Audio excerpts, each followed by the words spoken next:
हमारे भोजन में 7 पोषक तत्व होते हैं जिन्हें हम पोषक पदार्थ यानी न्यूट्रिएंट्स कहते हैं। आखिर उनका पाचन कैसे होता है और पच करके वो क्या बनते हैं, किसका पाचन होता है, किसका पाचन नहीं होता है। तो देखिए, जितनी भी चीजें बहुत जटिल रूप में हैं उनका पाचन होता है और जो चीजें सरल रूप में होती है उनका पाचन नहीं होता है। तो हमारे भोजन में ये 7 पोषक तत्व होते हैं, जैसे कार्बोहाइड्रेट, प्रोटीन, वसा, विटामिन, जल, न्यूक्लिक अम्ल और खनिज लवण।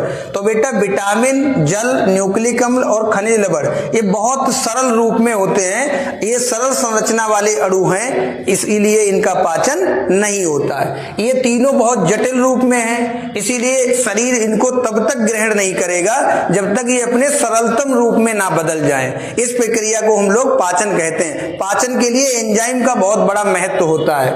तो कार्बोहाइड्रेट जब पचता है उसका पूर्ण पाचन हो जाने के बाद वो ग्लूकोज में बदल जाता है। प्रोटीन का पूर्ण पाचन हो जाएगा तो अमीनो अम्ल में बदल जाएगा और वसा का पूर्ण पाचन होने पर बसीय अम्ल और ग्लिसरॉल बनते।